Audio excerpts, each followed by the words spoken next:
Blog Talk Radio. The purple angel, oh purple angel, you're next to me. Purple angel, oh purple angel, you're next to me. You're next to me.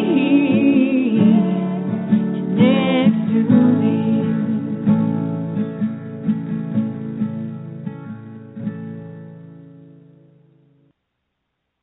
Well, hi, everyone, and welcome to Alzheimer Speaks Radio. I'm your host and founder of Alzheimer Speaks, Lori LeBay.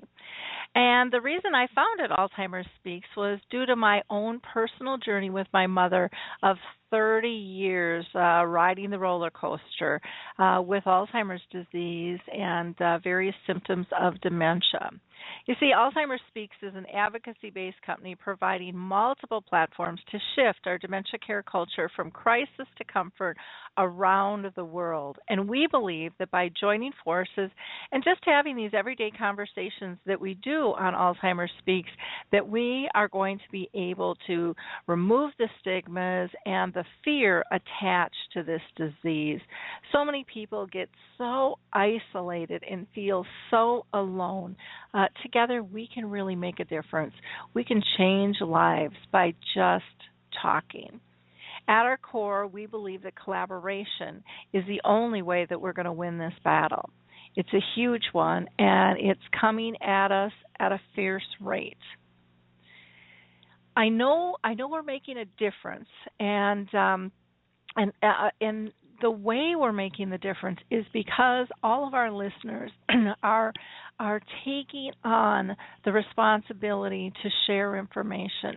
You see your likes, your clicks, your shares with your Facebook friends, with your Google circles, with your LinkedIn colleagues, with your Twitter followings. When you share that information out, you are saying it's okay to talk. There's resources here. And because of that, Alzheimer's Speaks was recognized by ShareCare and Dr. Oz as the #1 influencer online, and in no way did we do that ourselves.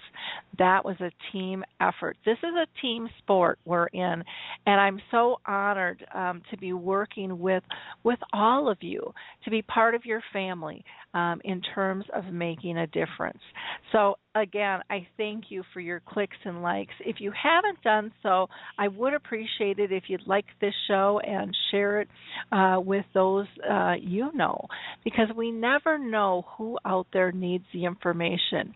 Most of the time we're shocked that people have been struggling for the length of time that they have because they don't feel safe in terms of having a conversation. So it's really critical to support our community as a whole.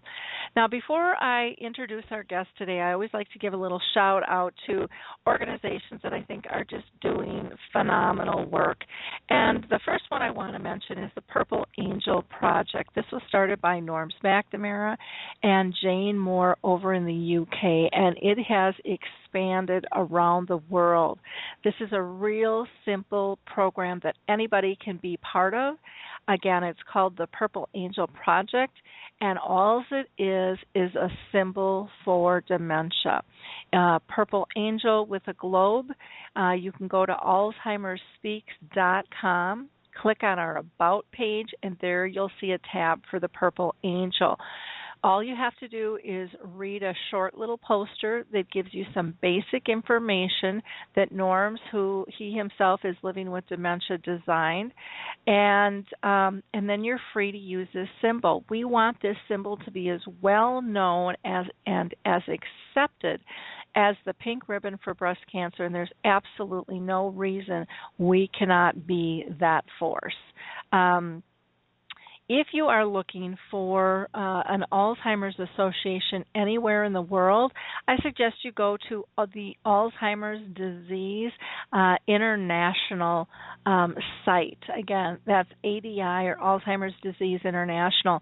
They are the association of all associations around the world. So not only will you be able to find the closest association to you, but you will also be able to get global information that will help you deal with this disease. Love to always give a shout out to my friends at HealthStar Home Health, who are making a huge impact here in Minnesota with their Alzheimer's Whisperer program to not only help their staff deal with those dealing with dementia, but to help the families that they care, that they work and care for as well, learn new skills and new ways in terms of living with dementia. The Alzheimer's Research and Prevention Foundation is a great place to go if you're really looking for a more holistic approach. So if you're looking at diet, exercise, meditation, they have great information and resources. In fact, there was just on the blog, they just did a article regarding food and portion size. And then many people are dealing with specific types of dementia, and a couple of the most common symptoms are Lewy body, frontal temporal lobe, and aphasia. And each of those has its own national site. And so if you're dealing with Lewy body or frontal temporal lobe dementia, or you have issues with aphasia, check those sites out, because I think they will really be helpful and supportive. And remember, a lot of these groups have groups on Facebook as well, where you can connect with other people with the disease and caregivers and professionals alike. Many people have poo-pooed these social media sites, but I'm here to tell you they are making a huge, huge difference in so many people's lives. From a engagement and just living life piece, a couple of sites I'd like to recommend are Puzzle With Me. A lot of people like to play puzzles, but there's too many pieces and they're too small. And so Puzzle With Me has designed a puzzle specifically for those dealing with dementia. Fewer pieces, more age-appropriate pictures, and larger puzzle sizes to be able to work with. Jiminy Wicket is a intergenerational croquet game that's very fun to play, and this can be done with families. People in wheelchairs can play this game, and you can also use it on an educational basis. They'll come in and train students in schools to work with memory care, and it's a pretty fascinating and fun project as a whole. Then we have with the holidays rolling up, Alzheimer's Music Connect, who is going to be launching just a fabulous holiday CD. And the formal launch has not happened yet, but it's coming, and I'll be rolling out information letting you know about it. I've heard the music, and it's absolutely dynamite. So it's going to be a lot of fun to have for the holidays for everybody. So I'm done kind of with my commercial piece there. Let's get on to the program here. I'm excited to have with us Karen Truman, who is a Ph.D., and she is the president and founder of the Dementia Caregiver Resources. She has been on the Alzheimer's path since 1959, when her grandmother was placed into a nursing home. She then witnessed her own mother and several aunts and uncles also get stricken with the disease.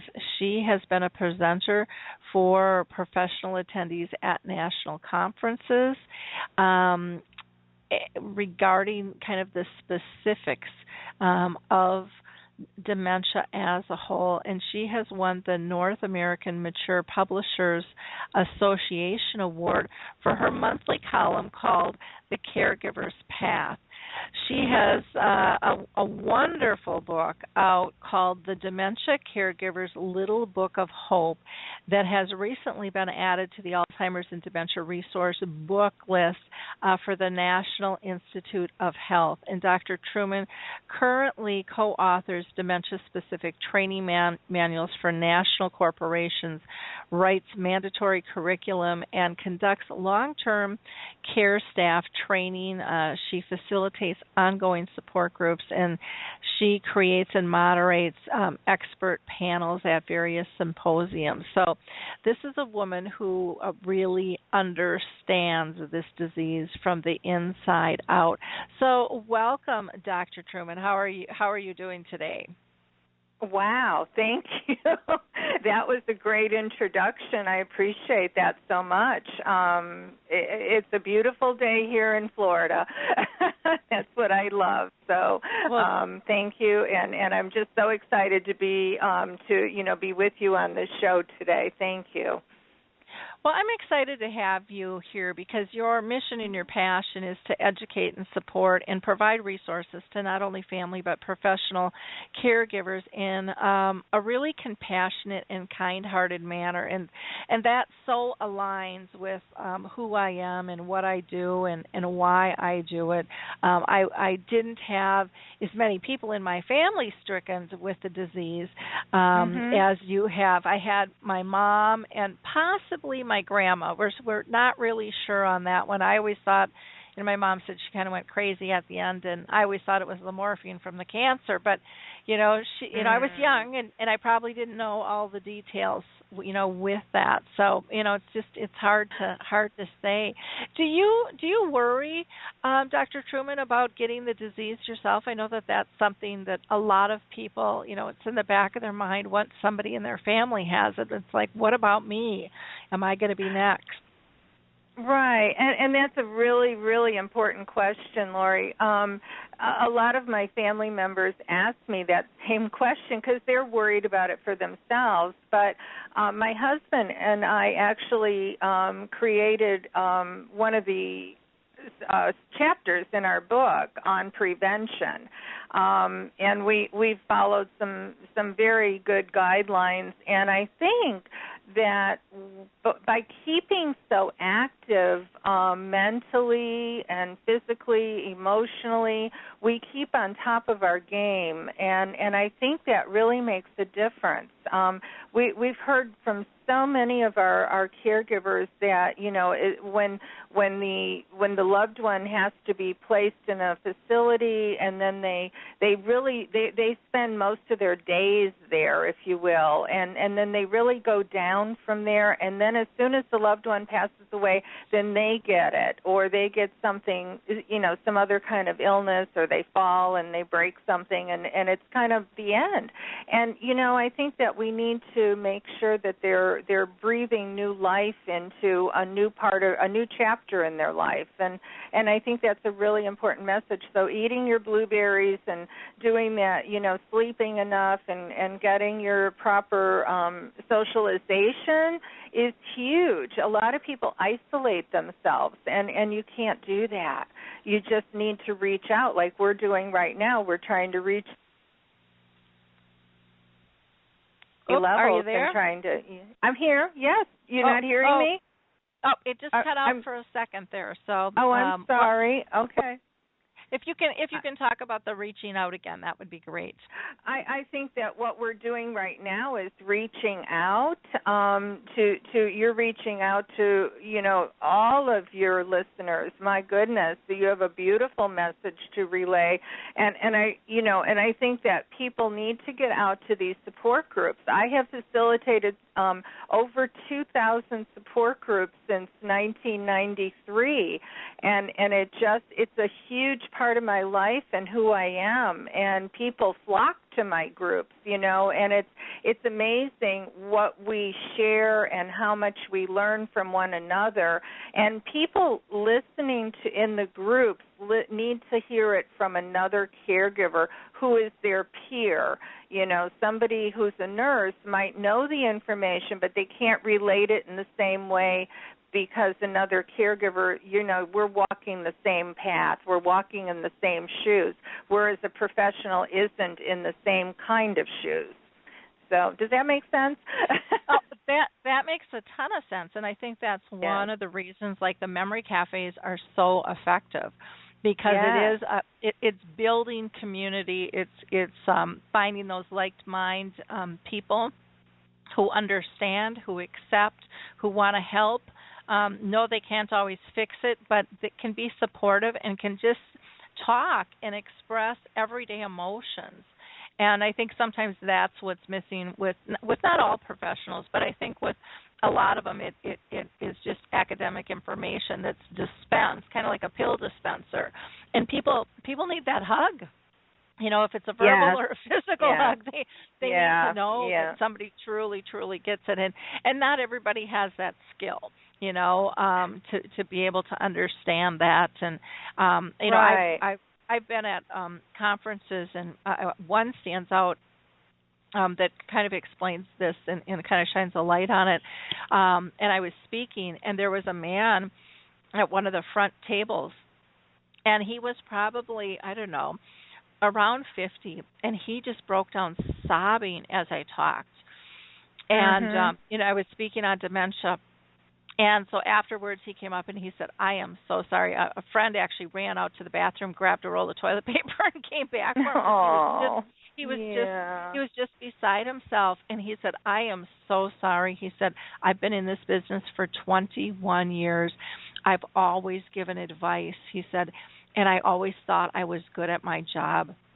He said, "but my dad has dementia now, and I've been doing things so wrong. I've been doing things so wrong." He said, I didn't realize the importance of that compassion piece. Listening. Right. It's not just disseminating information. So that's right.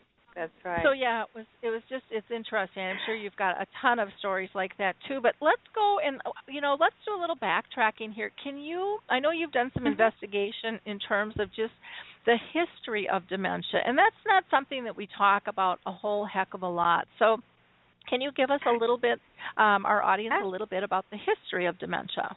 Absolutely, I'd love to. I'm actually, I have online courses that are good in all 50 states, and I'm writing this one actually for down the road. It's not up yet, but down the road. But the history is fascinating because the earliest that I have found in ancient texts was written about in 9th century BC in Egypt.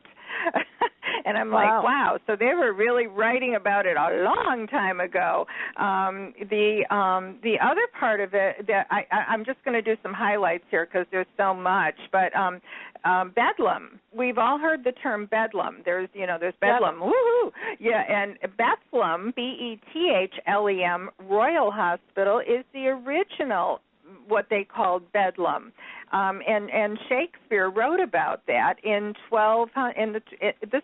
actually he wrote about it later, but Bethlem Royal Hospital was founded in 1247 on the site in London of the Liverpool station now. So I thought, and people, that's what I thought. So it is the world's oldest psychiatric establishment. And in the late 19th century, as many as 96,000 people visited Bethlem each year and paid to see the patients being exhibited on Sundays. Wow. Yeah, I thought that was very interesting.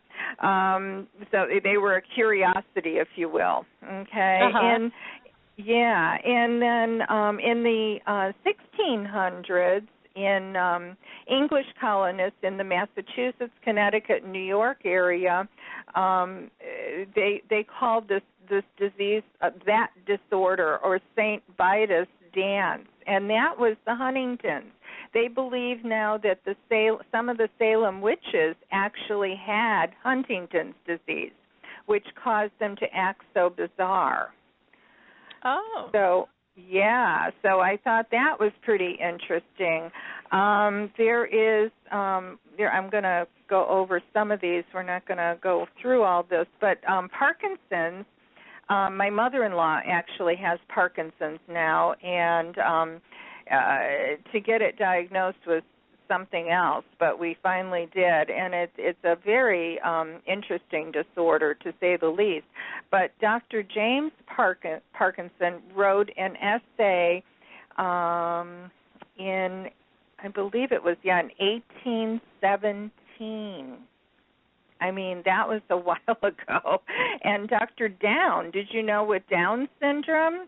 Down syndrome, of course, Down syndrome, there was a Dr. John Down, and in 1866 he wrote the paper about Down, what is now considered Down syndrome. And Dr. Down, Down syndrome and Alzheimer's are on the same chromosome. So if a person has Down syndrome, their brains will age about 20 years ahead of ours. So supposedly most of them will develop Alzheimer's if they live long enough. So interesting. So Here in Minnesota, they're going to be doing a study on Downs and Alzheimer's, and we did a show a while back because not too many people know that people with Down syndrome get the disease, but it hits really, really fast.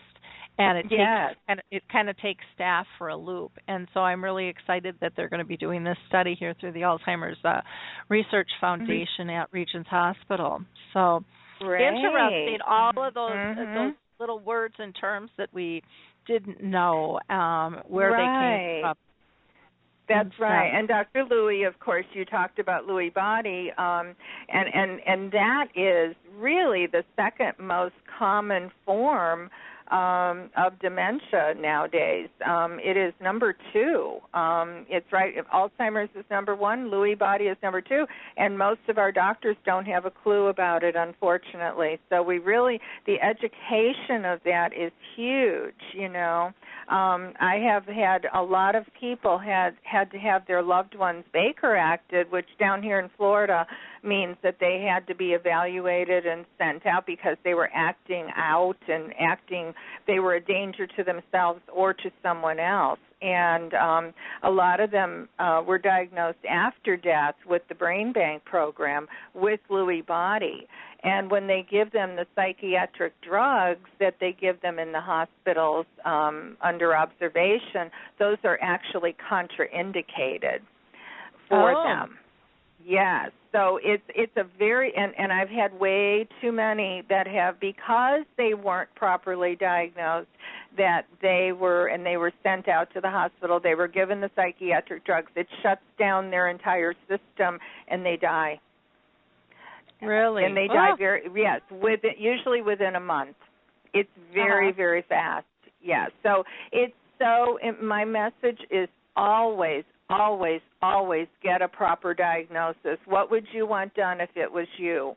I always put that on my family members, Do you want your loved ones to just send you out and give you some Aricept and call the doctor back in 6 months? I hope not. I want to find out what kind of dementia you have. It's like saying I have cancer. Well, what's the first question you're going to ask me? What kind of cancer?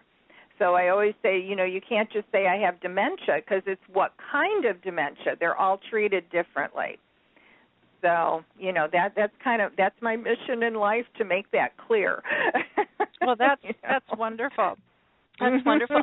Now, we were talking before we went live, and you had heard that there was a new type of dementia. Can you tell our audience about that, please? Yes, I would be thrilled to do that. I just found this information. I just got this information, actually. Neuroscientists at the Mayo Clinic in Florida have defined a subtype of Alzheimer's disease that they say is neither well recognized nor treated appropriately. The variant is called hippocampal, that's HIPPOCAMPAL, sparing, SPARINGAD, which is Alzheimer's disease. So it's a variant called hippocampal sparing AD, made up 11% of the 1,821 Alzheimer's confirmed brains examined by the Florida Mayo Clinic researchers. So 11%. So that's, they're saying that this is suggesting that this subtype is relatively widespread in the general population. So this could, and it says this could mean that well over 600,000 Americans have this variant. That's huge. Yeah, that's huge. Now, it is huge. Now, it says that the patients are mostly male. They are afflicted at a much younger age, and their symptoms can be bizarre.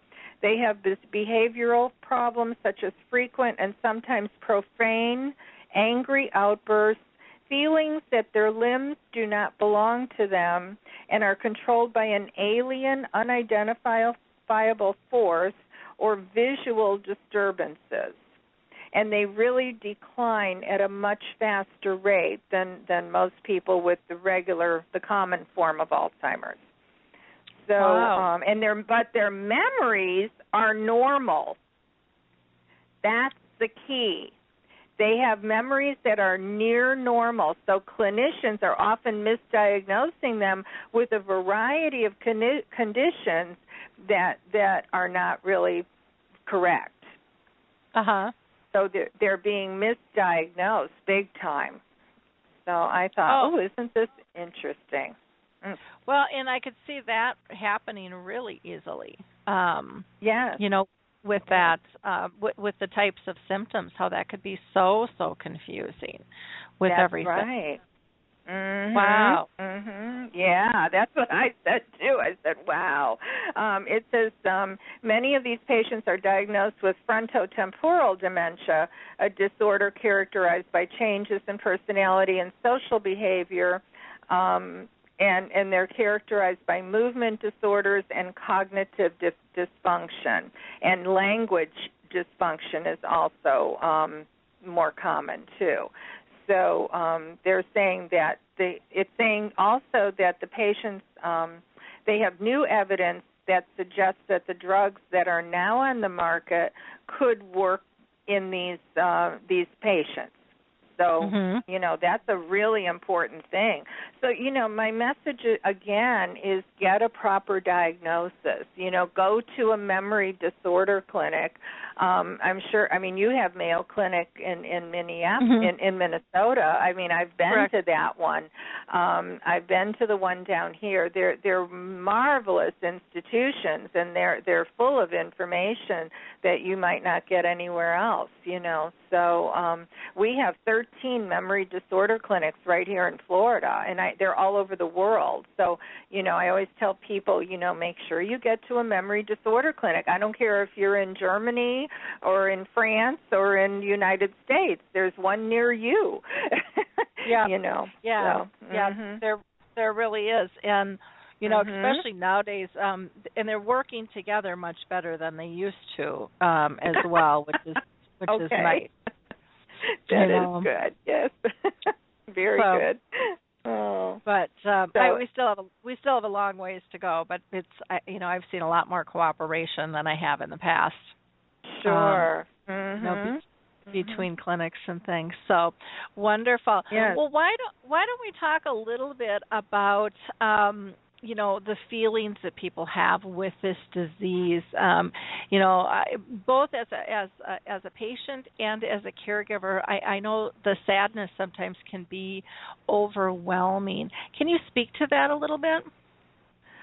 Well, I can speak to that. Yes, my family's.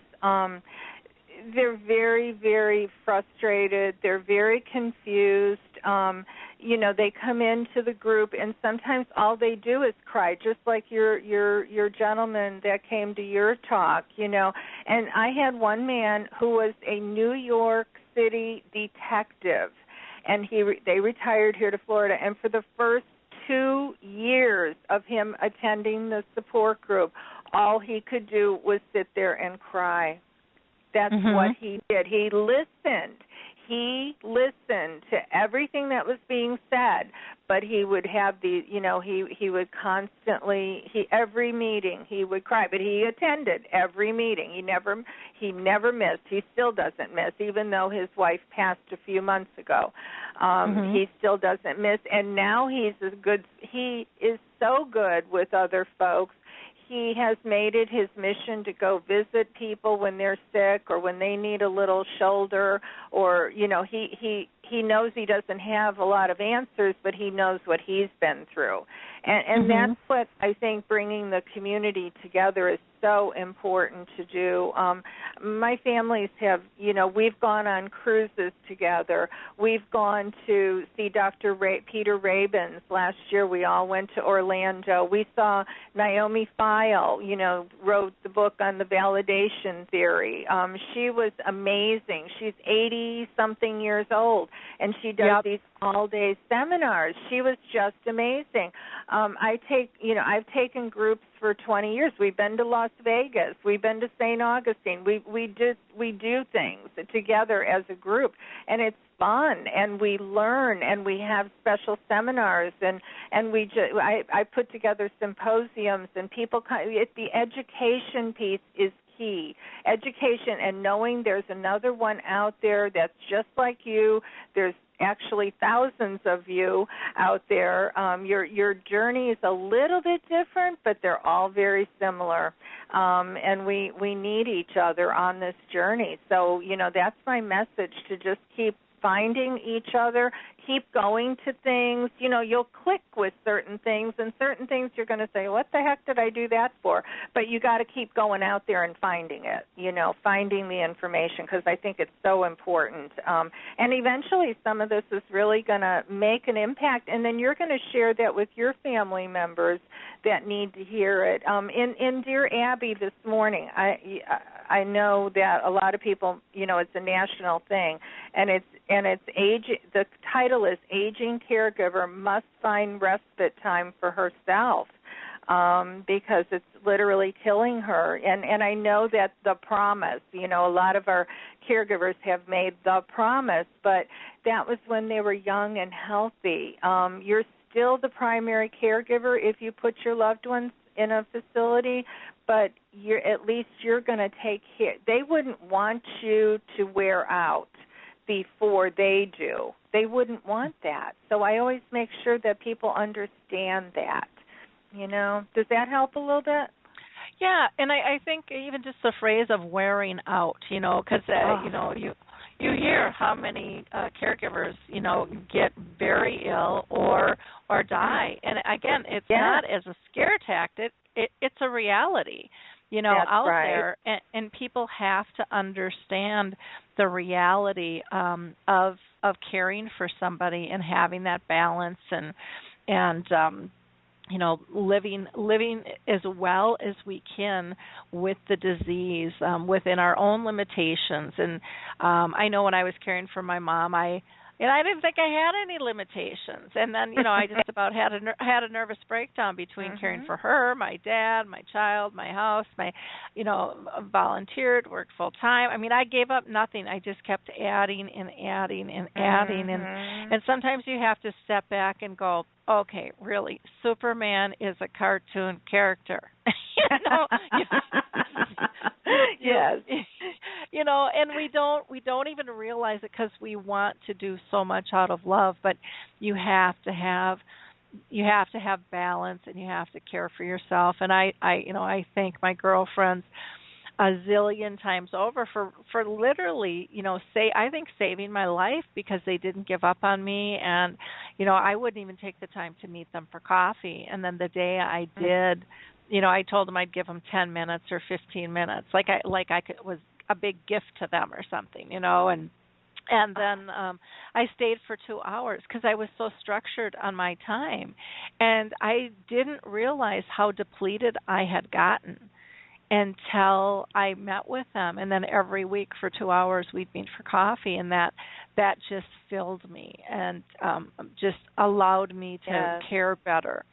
And so that stuff's really, really important, much more important than we give it credit for. That's right. With it.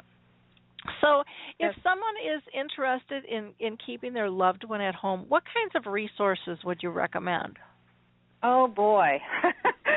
There are so many, our area is rich in resources, but the very, very first thing and most important thing I tell my caregivers is to call the senior helpline. There is a senior helpline affiliated with the Area Agency on Aging in every county in America. Okay, so, we're in Pinellas County, Florida. In Florida, I think we have 67 counties, so every county here is served. And all over the United States, there's an agency there to serve you. They can help you with different resources and to get on wait lists. There might be a wait list for Meals on Wheels program or the adult daycare or Medicare help. Some of my people need extra help in just paying for Medicare or they can get on community Medicaid. Do they need their legal papers done? That's another huge issue. One of the first questions I ask, do you have your durable power of attorney? Do you have your health care surrogate? Do you have your living will? Do you have a trust if you need it? Do you have all those papers in order? Are they current? I had a man who had, all my stuff is good. Okay. So when we looked at him, he showed him to me, and I'm like, well, who is this person? I've never seen that name before. And he says, oops, he had listed in his will, his ex-wife. It wasn't his current wife that he'd been married to for 25 years. It was, and then he still had her on his financial stuff. He still had the ex-wife listed as getting the benefit of the bonds and the stocks and the financial. I'm like, oh my gosh. And he's like, oh, and I said, it's real current.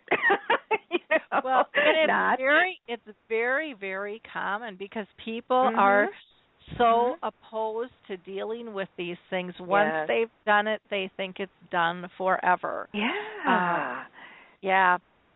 So it's hard, Yeah, so that's one of my first things. I work very closely with an elder law attorney. I have for 20-some years, and I know that they know this stuff inside and out and can help with things. They'll give a free consultation. You don't have to do anything. I'm just saying get your affairs in order, at least look at it. And the other thing I tell people was somebody a veteran. That is another huge source, but you can't go to the Veterans Hospital or this. You need to go to the county you live in. The county has a Veteran Service Office. Whatever county it is in America, there's a Veteran Service Office that covers it, and that's going to be your best source of getting the aid and attendance or other resources, financial, that you may need or be eligible for, even under if your husband passed away and he was the one that was in the service. You can there might be widow benefits available. And people, even my mother-in-law, they took her to the local VA hospital when her husband passed away and said, oh, no, there's nothing here for, well, there wasn't under that program, but under the other program there was, and until we moved her here to Florida, she didn't get the benefits, and she missed out on 10 years of benefits that she was eligible for. And it adds up to a lot of money. Yeah. Oh, yeah. So, and money is a big deal for most of our caregivers because they just don't have enough, or the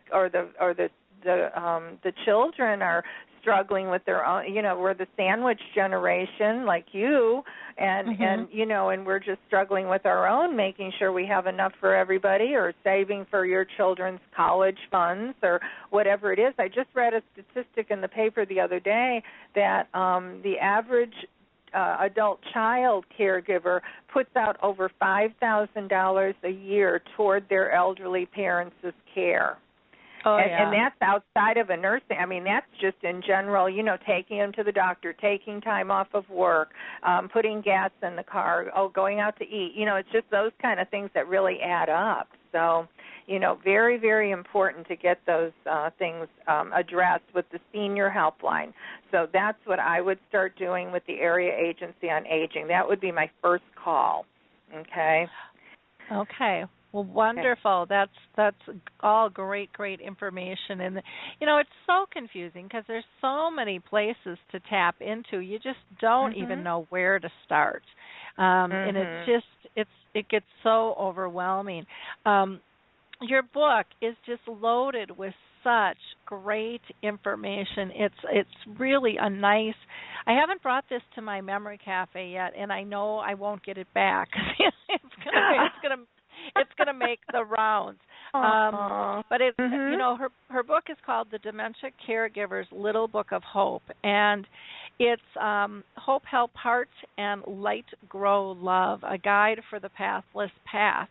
And it's so easy. I mean, it's so loaded with information, but it's bigger print, it's nice contrast, it's got big headers so you know exactly what it is you're looking at.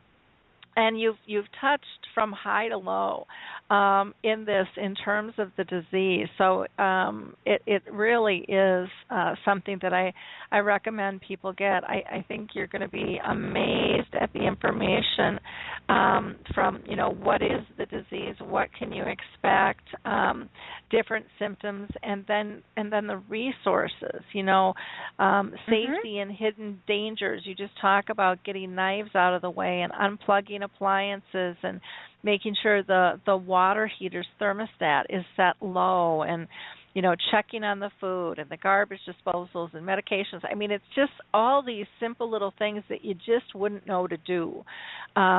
You've got in here Project Lifesaver, and we just had them on the radio. We did a 2-hour program with them, which was absolutely fabulous. You have information on, kind of roles reversing and driving with dementia.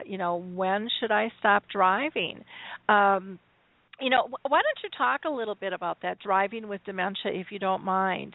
Because you have some information here. You say, ask the doctor to write a prescription that says I should stop driving. Can you talk on why you think that's important? Well, I live in Florida. Do I have to say any more? No. But people come down here from all over the world, and they drive, and they really shouldn't be. No, we have had a lot of people that have had to use trickery, if you will, to get their loved ones to stop driving, and then others just willingly give up their keys because they know that they're getting in trouble. But I have to tell you that I cannot tell you how many I have had that have ended up. We had two within the last couple of years that have ended up drowning because they ran off a bridge. Because they couldn't fit. Yeah, and we've had 11 deaths and these aren't from our dementia, but they're, I don't know if you've read the national headlines, but our wrong-way drivers on the highway, mostly in Tampa, on 275, and we've had 11 people turn around on the interstate and then go the wrong way. And this is like, and we've had that happen over and over we had a gentleman not too long ago that hit somebody, didn't even realize he had hit the person, and the person was coming through his front windshield. I mean, there's just so much going on down here, I can't even begin to tell you. So one of the things that we do is we make sure the USF has a wonderful memory disorder clinic, and they have a driving simulator. It looks like I sat in it, and I was like, oh, my gosh, you feel like you're on a real road driving, and they will test your ability to see all the little things that you're supposed to see. It's much different from a over 55 alive course. This is the real thing, and they do a fabulous job with that. I also have talked to many doctors. We can report to Tallahassee, to the Department of Motor Vehicles. We can report somebody that we feel anonymously. We can do it anonymously if we feel like somebody should not be driving, or, get that license plate number of somebody, and they will send a letter to have them come back in and be retested. I tell families to go to the hardware store and get a key that looks like the key for the car, but it won't turn the motor on, or they have to do, they have to take the battery cable off or something. There's a lot of little things that we can do to make that, and the thing that I say every single time, would you put your child, your grandchild, or somebody else in the front seat with that driver? If you would not, why would you endanger somebody else's life? So that's the key that gets them going every time. They're like, "Ooh, I never thought of that." Well, you're endangering all of us, by allowing that person to keep driving when they shouldn't. Or the one has the husband, let's say, has macular degeneration, and the wife tells them where to turn or what to look for. Nuh-uh. We have too many, we have too many other opportunities for transportation down here and I'm sure in different places, if you seek them out, that's where that area agency on aging can be your big friend, because they can help you with all of those kind of resources when you can't do it anymore for yourself. Really important. Okay. Wow. Does that help? Yeah. Definitely does. Good. How do you have some recommendations for family meetings? That's always a tough one, because it always seems like there's one person in the family that plays a bigger role, and there's some resentment and stuff. Oh. How do you recommend people deal with that? The family meeting is a big deal, and I think what I often like to do is make sure that person has a proper diagnosis. Here we go again. Make sure you have that sheet of paper, black and white, that says this person has, and whatever the dementia may be, whether it's Alzheimer's or Parkinson's or Lewy body or I've had how many PSPs lately? I'm like, progressive supranuclear palsy. Really? I'm getting those, and that's really rare. But, Huntington's disease. I was the social worker for the whole state of Florida for Huntington's disease. It's huge. So how do you get them to a meeting? You need to have that piece of paper that says this is what the memory disorder clinic or the doctor has diagnosed mom or dad or whoever it is with this disease process. And these are some things that we really need to talk about as a family. What are mom and dad's wishes? And maybe sometimes we have to get a mediator in there like me, or a social worker, or a hospice social worker, somebody, a trusted family friend that's really good at this kind of stuff, maybe a clergy member. There's a lot of different avenues if you need to bring in the big guns, if you will, and do it where there's no children around, because children, a lot of times, you want them around, but you don't want them in the actual meeting because they're going to be disruptive. So maybe you have to Skype everybody in. We've had a lot of families that have Skyped, and now they're doing it on a regular basis because you want to see the faces of everybody and how they're reacting to certain things. I think that's huge, because when you see, you can hear something, or you can just, kind of roll your eyes or something, but if you're seeing them do that, it makes an impact, and you'll know who not to ask for such certain things. Does that make, something like that? Yep. Yeah, so I think just having those family meetings is a big, big deal, and it brings everybody on board, and then what you're doing with that is you're pulling them into the whole care plan of mom or dad. Usually it's mom or dad, and what do we need to do as a family. What kind of things could you make? I don't care that you live 600 miles away. Could you make phone calls? Could you find out this information? We all have internet access, or we can text, or whatever we can do with each other, and that's so important to come together as a family. Even if maybe this one over here can contribute financially for mom or dad's daycare program, or maybe they can't contribute financially, but like I said, they can do some of the care needs, or they can find a home health agency that can provide some of this care, or they can check with the VA and get the paperwork together. That's a huge deal. Getting all this legal and financial stuff into a semblance of order, if you will, can be a huge, huge task for somebody who, and especially our mom and dads who have been private and they haven't shared a lot of that information. And we're finding out family secrets that are amazing. Oh, I'm yeah. being bad. But it's true. Dad was married before. What? We didn't know that. There's a lot of different things that could be happening here. So, I had one of my cousins, they found that out about their dad. They had nobody in the family knew he had been married before. So no kids, but he had been married before. So you never know what you're going to find, Yeah, So. well, and that's very interesting. And I like the idea of, Skype or people doing Skype, FaceTiming on their phones. I mean, it is important to see the nonverbals. And so many times, we're texting now, and we don't know how people are taking our words, because our words can play out a lot of different ways.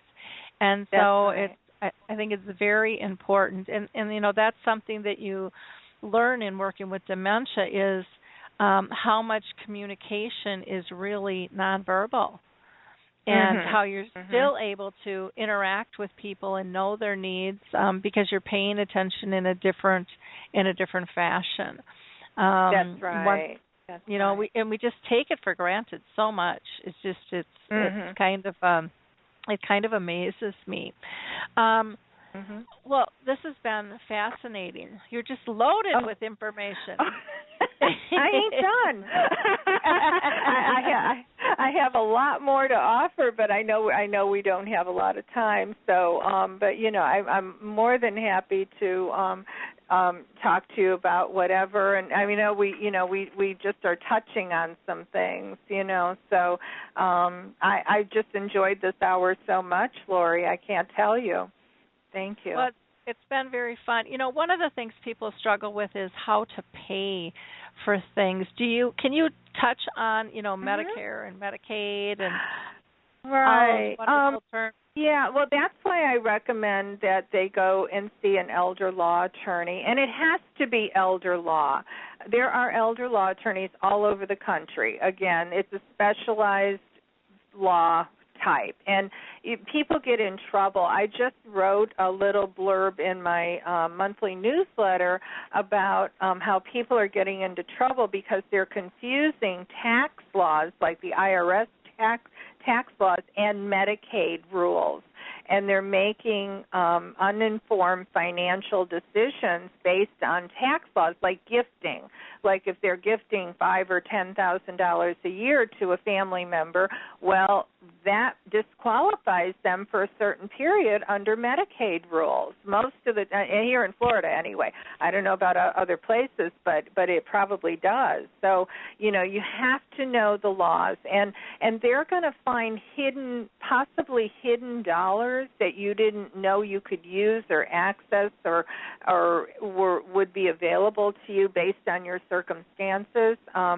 For adult daycare programs or, respite care, different home care, different things that might have to be done in the future for your loved one. We didn't even talk about the younger ones are really the ones that I see struggling, and I mean younger patients. Patients in their 30s, 40s, 50s, because a lot of them haven't worked enough to get on disability, they have to go on to SSI because they haven't worked 40 quarters. It's no fault of their own. They just haven't been able to do that to get on to full Social Security disability, especially my Huntington's patients. That was another whole group that couldn't do it. They mostly were on SSI, which just doesn't give the benefits. But what do you do? But a lot of the people. This is coming up to this time of year now, and Medicare Advantage plans. I call them disadvantage plans because unless you know what's going to be covered, who's going to cover it, where can you go if you break a hip, can you go to, Angel Care nursing home down the street from you, or do you have to go to XYZ facility 3 towns over? Because that's the only company that has a contract with your Medicare Advantage plan.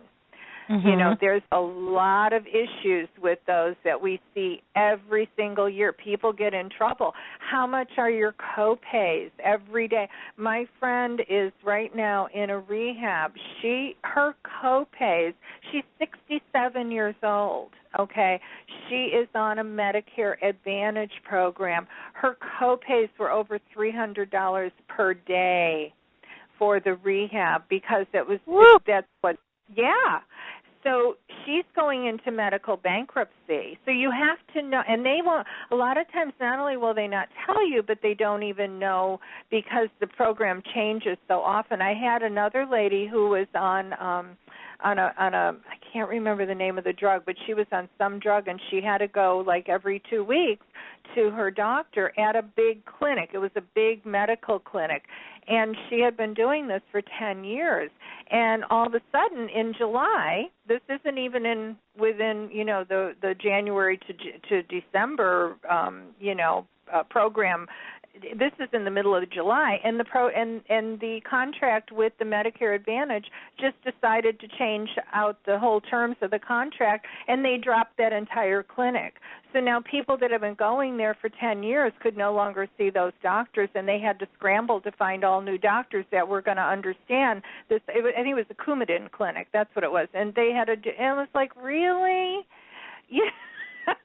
So, wow. So we really have to be careful and Medicare does not pay for long-term care. It may pay for 30 days or so if you have to go in for rehab, but if you have to go in under Alzheimer's, no, not happening. And not happening. And the average care in 2010 for nursing home here in Florida was about $75,000 a year. So how many average families can afford that? So that's why I say it's really important to see that elder law attorney and get your ducks in a row before you have to go in at blindsided, Mm-hmm. So that's my message. It is important. My mom just passed away in February, and my parents had put their home in a life estate. It was a cabin.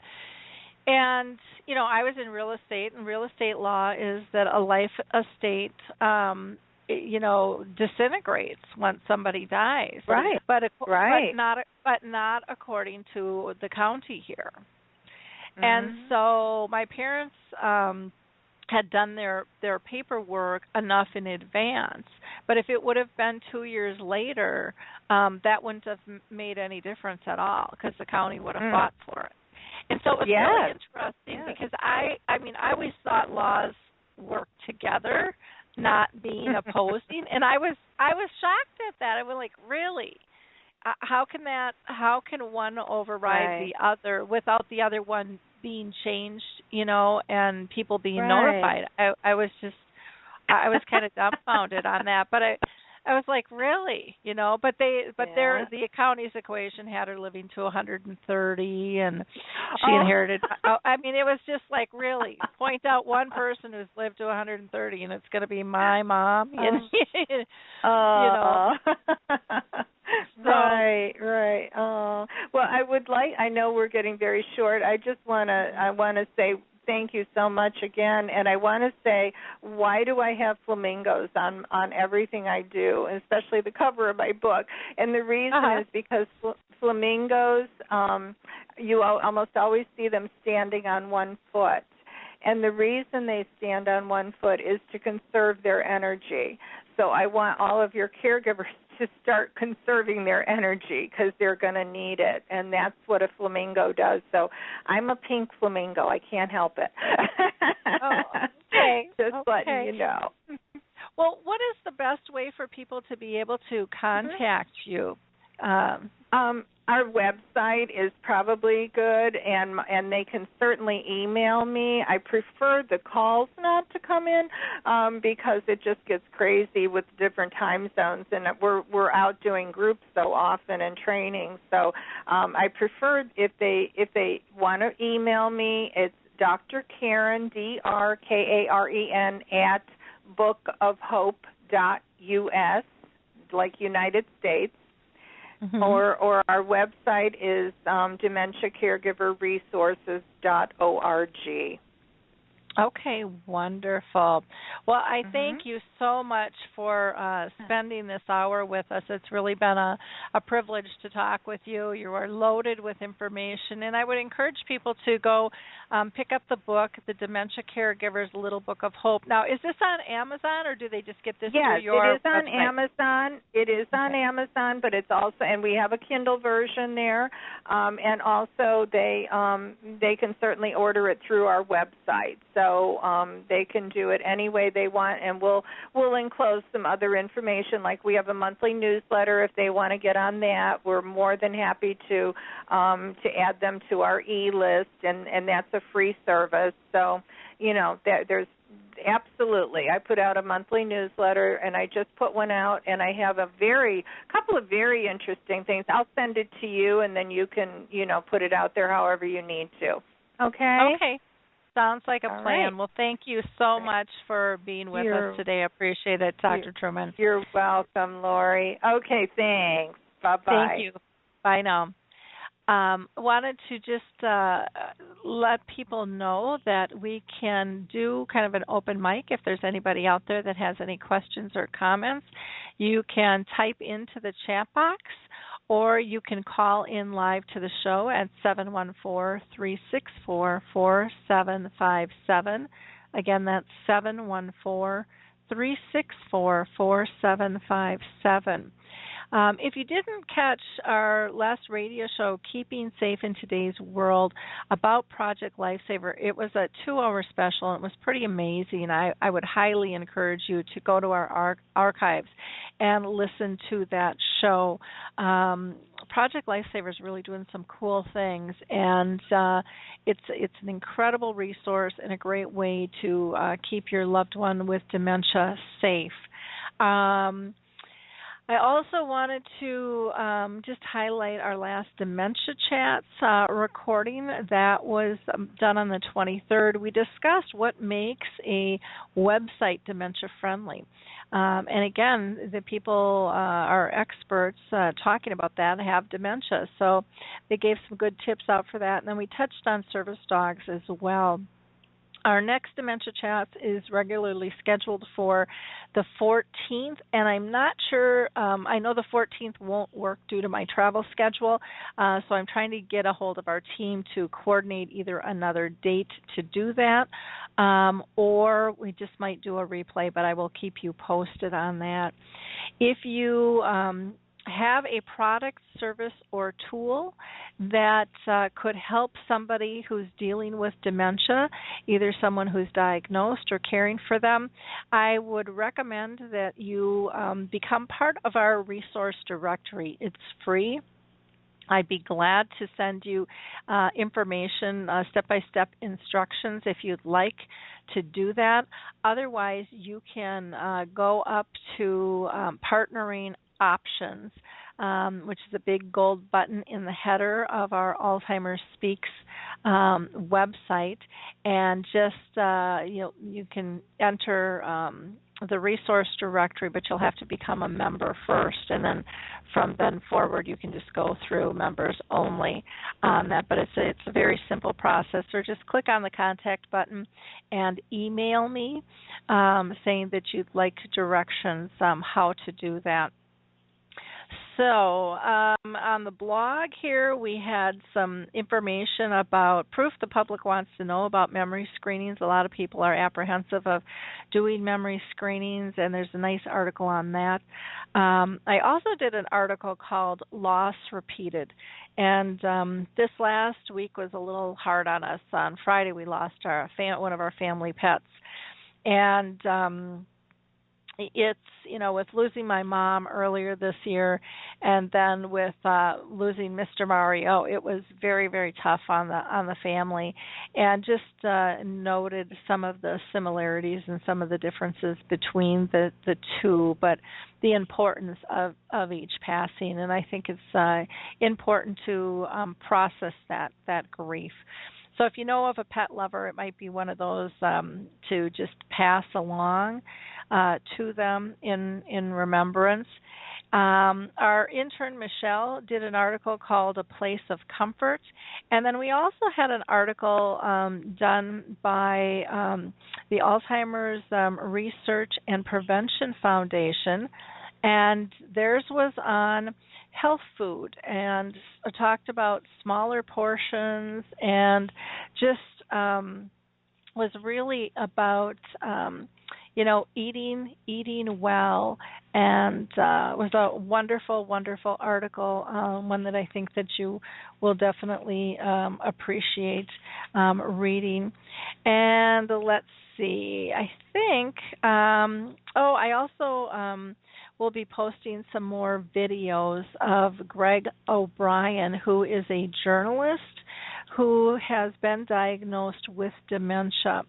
And there was a radio, or not a radio, but a TV news channel on Channel 5 that did 4 different episodes on him, and they're all quite interesting. So I think it's something that you'll really enjoy. Last, again, if you want to be part of the Purple Angel Project, please go to alzheimersspeaks.com and then go to our About page, where you will be able to find information on the Purple Angel. It's easy to partake in, and it's free. If you're looking for an Alzheimer's Association anywhere in the world, take a look at Alzheimer's Disease International. They will be able to not only locate the closest association to you, but they will also be able to give you a global perspective on things. HealthStar Home Health, if you're in Minnesota or New Mexico, they just do an absolutely fabulous job with their Alzheimer's Whisper program. Not only are their staff well trained, but they also help train the families that they're working with. For that holistic approach, again, check out Alzheimer's Research and Prevention Foundation. And if you're dealing with Lewy body, frontal temporal dementia, or aphasia, make sure to check out those national associations as well. And look forward to the holiday CD by Alzheimer's Music Connect. It's going to be, it's pretty fabulous, and I will keep you posted on that in the near future. So in the meantime, it looks like we don't have anybody who has any questions or comments, so I'm just going to go ahead and end the program. You guys have a wonderful week, and we'll talk soon. Bye now. Hi, everyone. This is Meredith from the Senior Fitness with Meredith podcast, where I discuss all things for seniors, from fitness, your health and wellness journeys, how to be all over strong and beyond. I also have my mini podcast called Motivation with Meredith. It's a great, quick motivational pick-me-up for your days. Join me, listen now, search for Senior Fitness with Meredith on your favorite podcast platform.